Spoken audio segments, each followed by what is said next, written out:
The legendary Jim Rohn tells us each person's income is determined by their philosophy, not by the economy. Truer words were never spoken.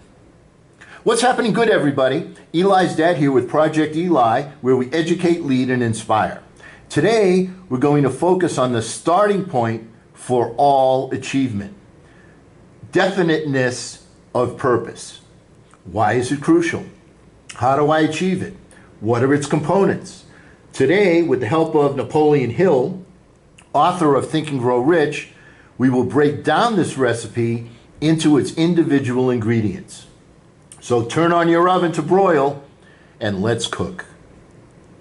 Eli, every person's income is determined by their philosophy, not by the economy. Now there's two ways to learn. One way is to learn from personal experience, that is trial and error. If I take a sip of sour milk, for instance, I'm going to stop drinking it. The second method is to learn from observing others' experiences.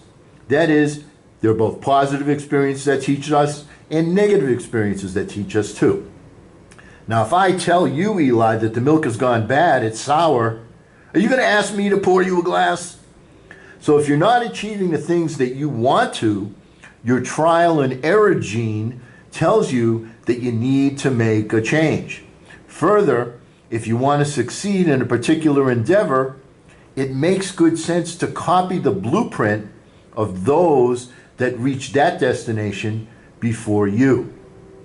Now, creating the blueprint for success was the ambition of Napoleon Hill. With the aid of introductory letters from Andrew Carnegie, one of the most prominent and wealthy men of that time period, Napoleon Hill interviewed over 500 of the most successful men and women of that period. The list included Henry Ford, Thomas Edison, Alexander Graham Bell, Charles Schwab, and Woodrow Wilson, to name just a few that you're familiar with. Now, Hill expected to receive different responses from these success titans when he asked them how they were able to achieve such great results. Surprisingly, the formula was always the same. The recipe always had the same ingredients. Let's begin our recipe for success at the beginning. Definiteness of purpose. Where are you going? That is a starting point of all achievement. When you study the great achievers of the world, Eli, there are three major consistencies. First, they all had a singular major purpose to their life's efforts. Second, each had a plan to start with.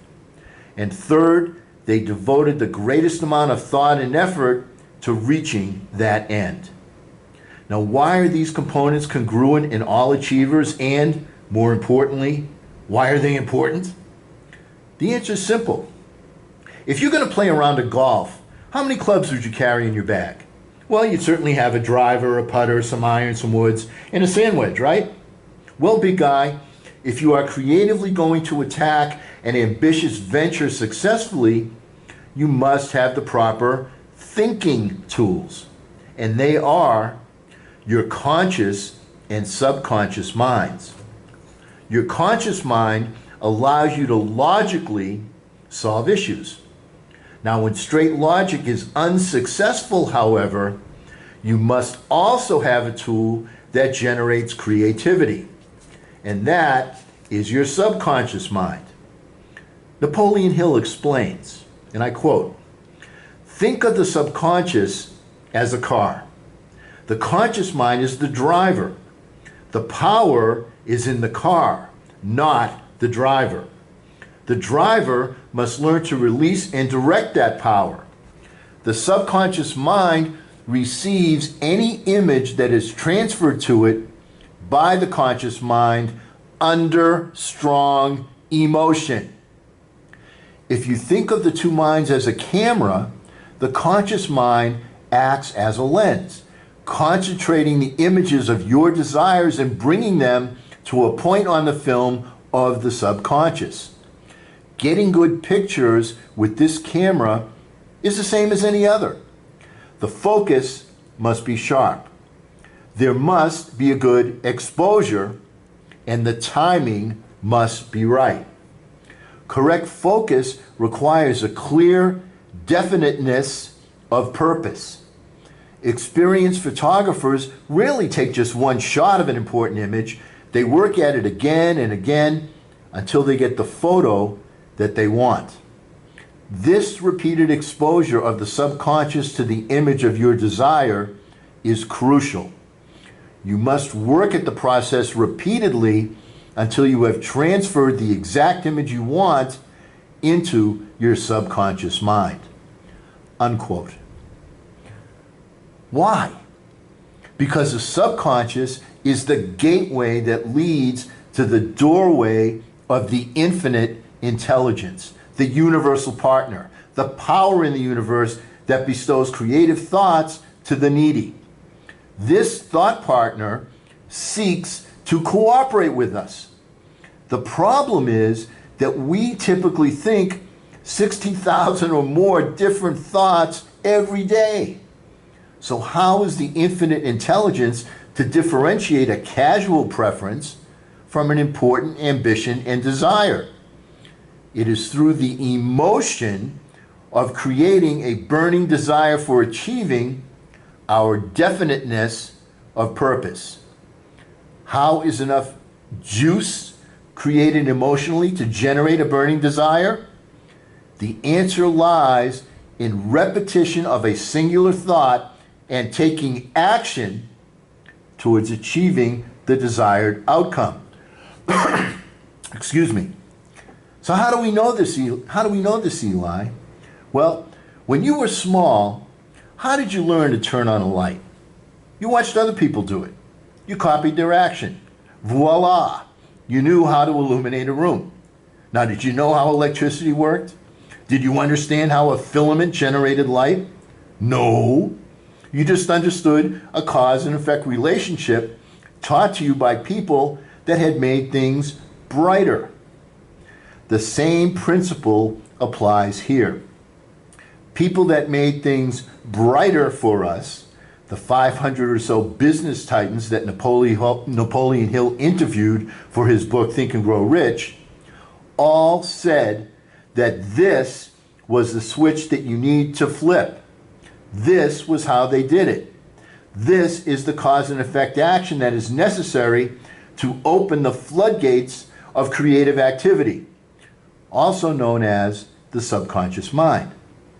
Repeating Napoleon Hill's words, the subconscious mind receives any image that is transferred to it by the conscious mind under strong emotion. So now that you have activated the subconscious, what answers will you receive and how will you receive them? The subconscious mind, Eli, is not limited. You may think of the conscious mind, creatively speaking, as a single chapter in a book. That chapter will have limited viewpoints and examine things from finite angles. The subconscious mind may be compared to the entire library of knowledge.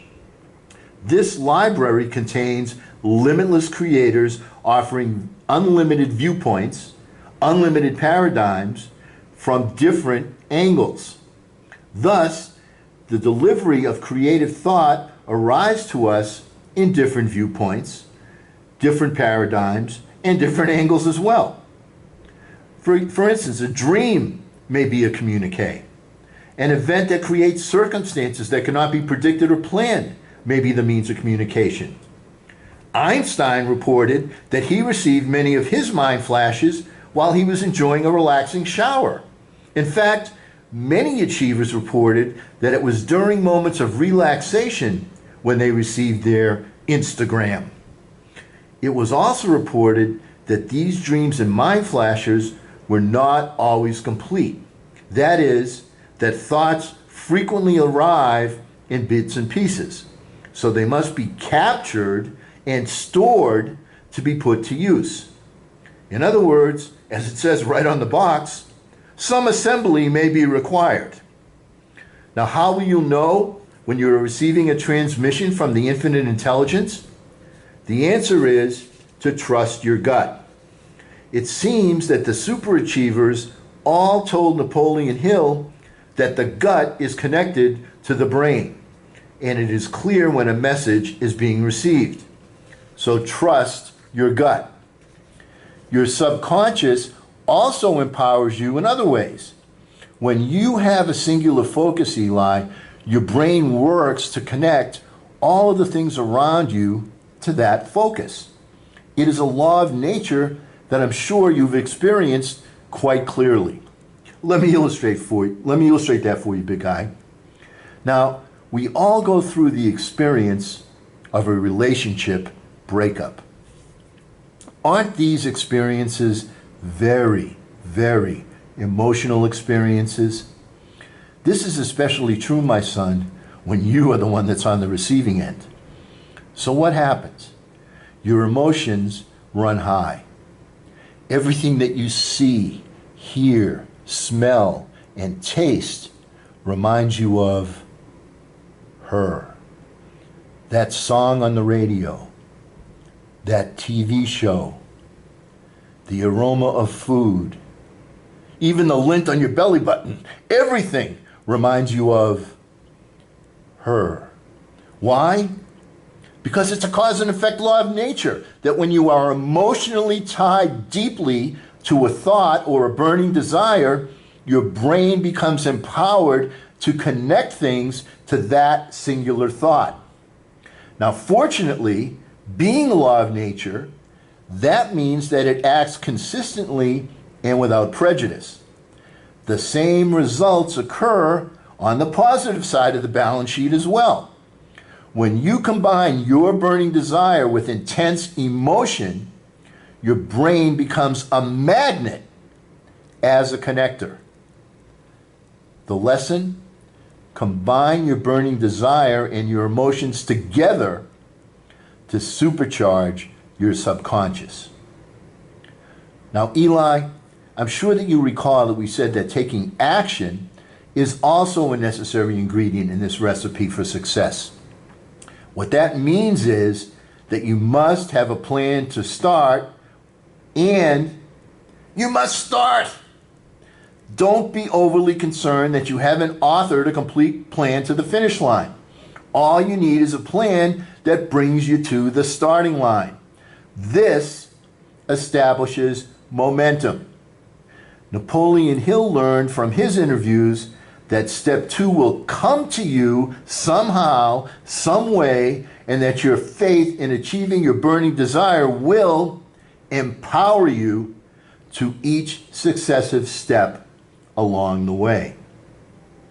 Now he, Mr. Hill, was repeatedly told that not having a start to finish plan frequently generated the dreaded virus known as procrastination. The only known antidote was to ignore this perceived shortcoming and recognize that the momentum of starting will power you to your next step. If there is no start, the infinite intelligence dismisses your ambitions as a casual preference and calls in sick. Once again, you don't need to know how the electricity works. Just flip the switch for illumination. Have faith in the successful experience of others that progressed from darkness to light.